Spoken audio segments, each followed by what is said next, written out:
naz, Atz Teatro Konpainiako kidea, eta gaur hemen Kondestable Jauregian aurkezten dugun ikuskizuna Tomiriz da. Antzerkian hasi nintzen, orain dela 25 urte inguru. 1980, ni oso gazte nintzen, institutoan, eta gero ja sartu nintzen konpainia batean, eta eman nituen 17 urte Bilboko konpainia batean, eta gero ja Atz Teatroa montatu negoenik, eta orain dela 10 urte horretan, Atz Teatroan. Taldean 2 pertsona gara, bat ardura artistikoa daukana, eta bestea ardura salmenta mailan, edapenan eta lango gauzak. Orduan, ni arduratzen naiz artistikoa diren gauza guztietaz, hau da, aktuazio kasuetan, zuzendaritza, aholkularitza teknikoa beste konpainientzat, sorkuntzan, sortzen ditugun espektakuluak nik sortzen ditut, ideia behintzat, eta beste kideak egiten duena da batez ere, salmenta, teatroekin kontaktatu, produktua saldu, ezagutarazi, azokatara joan, eta bar. Atz Teatroaren filosofia igual oso berba lodia da, ez? Baina, gure estiloa beti da distopia jorratzen dugu, hau da, utopiaren kontrakoa. Beti aurkezten ditugu mundu itsusiak, mundu kontrolatuak, errepresaliatuak, beti hitz egiten dugu galtzaileen ikuspuntutik, eta beti aurkezten dugu hori.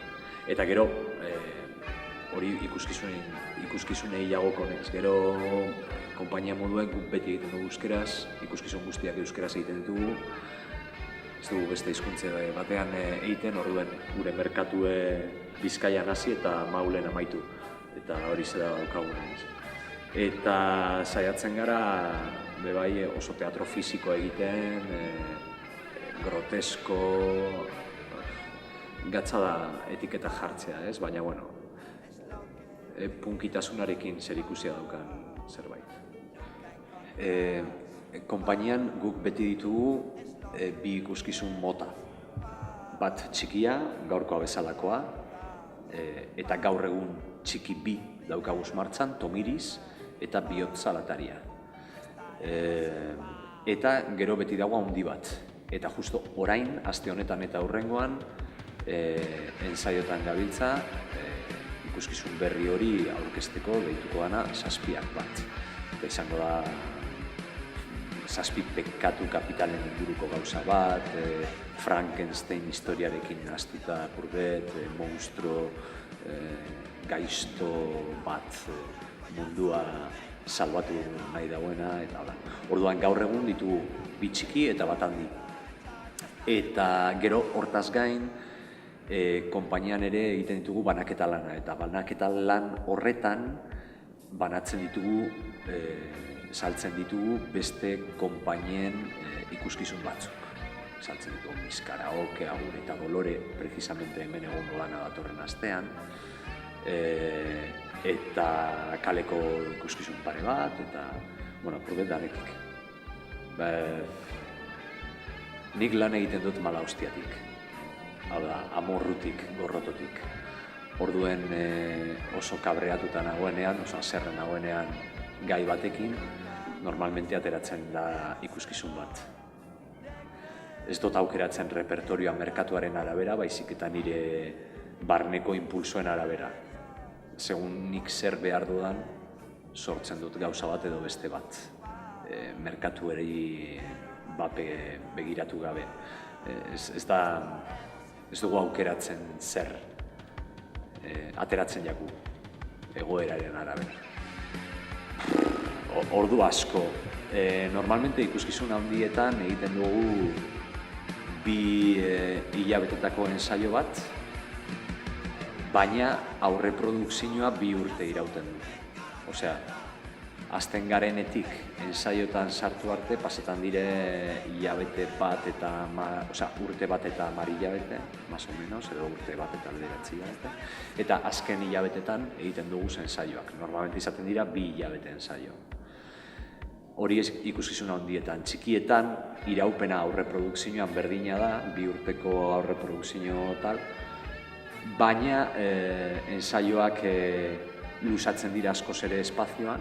Azkenean, antzeko orduak sartzen ditugu, baina ensaioak izaten dira, ez dira hain jarraian egunero egiten ditugun gauza bat, baizik eta igual astean 2 edo astean 1 egiten dugu, orduan epea luzeagoa da eta igual izan daiteke ensaioetako 4 hilabete, 6 hilabete. Bada? Banaz? Bada. Gatza? Bai. Prekarioa? Bai. Segun ze antzerki mota egiten duzun bai. Ez da berdina egitea euskaraz eta gaztelaniaz, edo hizkuntzarik gabeko keinu antzerkia, edo guazen moduko antzerki bat superkomertziala dela, baina bai. Nik egiten dut oso komertziala ez den gauza bat eta hemen da, bizirik. Eta hau zega nire lanbidea, ez dekot beste lan bat. Zabiltasun handiena biziraupena da. Ez da bakarrik antzerkigile hon gauza bat, gaur egun langile askoren problema da. Hilabete amaieran pisu apagetako diru nahiko edukiko ote duten, frigorifiko betetzeko pisu nahiko diru edukiko ote duten, nire seme-alabei behar deurien emoteko nahiko diru edukiko ote duen. Da profesio eta gaur egungo langile askoren egoera berdine. Guk jarduten dugu artean, suposatzen da artea izan bezala zerbitzu bat, gizartearentzako zerbitzu bat, autobusak dauzen bezala, artea bai eskaini behar da zerbitzu baten moduan, baina gure egoera oso prekarioa da. Nire kasuan, badauz antzerkilariek, lehen esan duten moduan, ez deukiela problema horiek, bestelako problema batzuk egiten dituzte, problema guztiok ditugu azken finean, ez? Baina gureak biziraupenako problemak dira edo biziraupenarekin lotutako arazoak izaten dugu. Niretzako oso importantea da gu euskaldunak gara eta Euskal Herrian lan egiten dugu. Bai Nafarroan, bai Euskadi barruan, baita iparraldean. Gure erronkarik handiena da probintzia guztietan egon ahal izatea eta ahalik eta udalerri gehien. Esan gure bat, badauz Bizkaialdeko hainbat udalerritan ez dela programatzen antzerki euskeraz helduentzako. Eta guk ez dugu egiten momentuz umeentzako, bakarrik helduentzako egiten dugu. Eta badauz hainbat udalerri, naiz eta euskaldunak egon, baina badauz hainbat udalerri Bizkaian ez dela programatzen. Badauz hainbat eta hainbat iparralden be ez dagoela antzokirik, ez da programatzen. Araban askoz ere gehiago, arazoa askoz ere nabariagoa da. Nafarroan, Iruñatik behera, problema erabatekoa da, 2-4 puntu izan ezik ez. Orduen gure erronka da hori, ailegatu ahal izatea, ahalik eta leku gehien geure hizkuntzan, geure herrian antzerkia egiten. Badirudi simplea dela, baina ez da hain simple. Hau, antzerkia egitearena esan amets bat.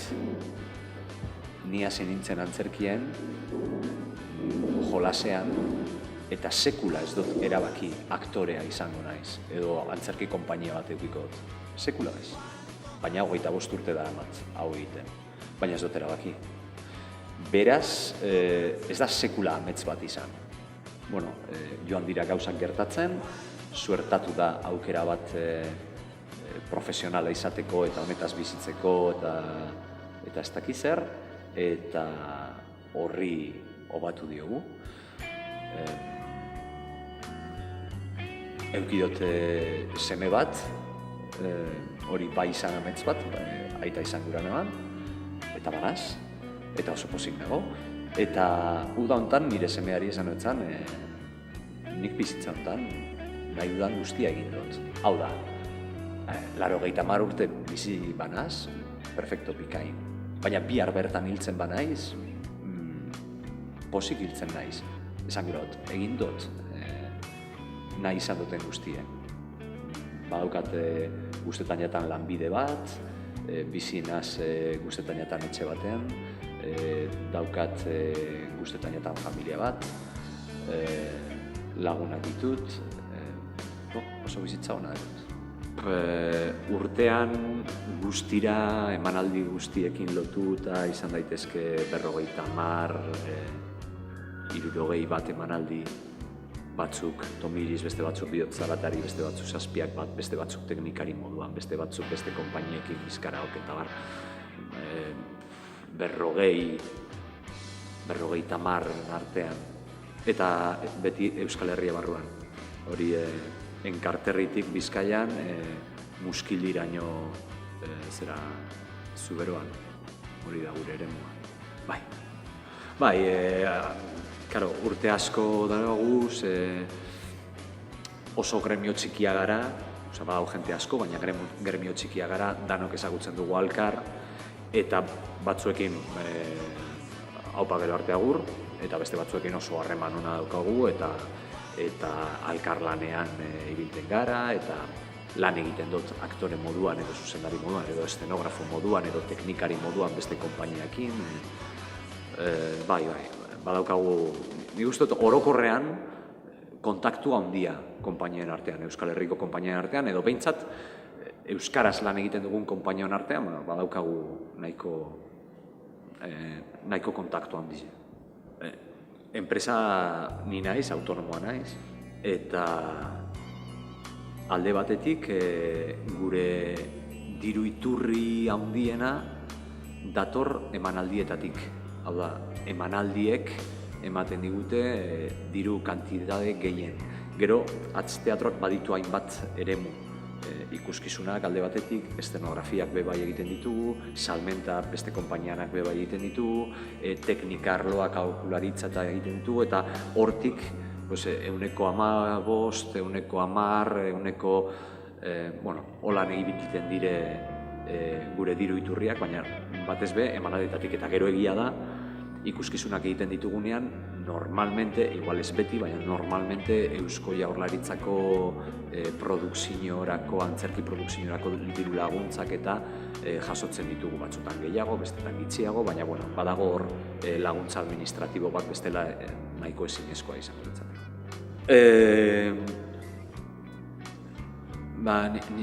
Badakit simplismo badala, baina nire asmo bakarra da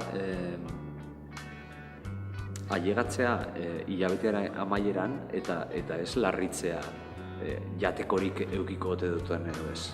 Ze bada nahiko oinarrizko gauza bat, osea, jatea, ez? Eta batzutan, gorriak pasatzen ditugu. Orduan, nire etorkizuneko esperantza izango leiteke Euskal Antzerkiaren zirkuitoa sendotzea apurtzuet gehiago, zaintzea apurtzuet gehiago, eta beraz guk be estabilidade bitin bat gehiago lortu alizatea. Behitu, joan dan astean joan nintzen Tomiriz egiten leku batera, eta eba esan udaleko zentro bat, baina beste hiri batean, eta sartu nintzen, eta ez dakit ikusten dozuen edo ikusi dozuen hor dagoen barra bat, eta joan nintzen montatzen, eta pom! Barrak jotzen zuen zapaian, eta ezin eban egin. Eta orduen aldatu behar izan duen dana lekuz, publikoa eskenatokia nigo, ni behian, eta lango gauza arraroak gertatzen dizena batzuetan, gaizki ulertuak egon dielako, eta ez dakiz zer, eta beste herri batean, bebai, espektakula hau egiten, eskenatokia zeukan sekulako aldatza bera. Da, karo, barra hau goian zauzenean igota eta aldatza bera, plataforma guztia altzatu egiten zen, eta publikoa egiten zu. Halako, bueno, urte honetan danetik gertatu, txisa egin behar izan dut estenan bertan, txisa barri nengolako, baina ezin gehiago aguanta, baina inorrezan enteratu. Bueno, hizkuntza aldatu neban behin, hasi nintzen euskeraz, baina gero aldatu nintzen espainolera, eta gero ez nekien ze hizkuntzetan hasi nintzen, eta orduen nengoen pentsetan, azkenean ez dakiz zer egin noan, baina atera noen bizirik bai, anekdota 11.000. Lehenengo eta behin gonbidatzen zaituztegu, urriaren 15ean Agure eta Dolore ikusteko, ez da Atz Teatron ikuskizun bat, Kamikaz taldearen ikuskizun bat da, baina oso polita da eta hemen Kondestablen egongo da, orduen ikuste dut merezi dauela ikustia. Eta saiatuko gara zelan edo alan Iruñara etorten, orain estrenatu behar dugun ikuskizun berriarekin, deitzen dela Zazpiak bat. Beraz, entzuten baduzu Zazpiak bat, ez eizu pentsau dela Urkulluren historiaren bat, ez, hau Atz Teatroaren historia bada, beraz, gonbidatu egiten zaituztet Zazpiak bat ikustera.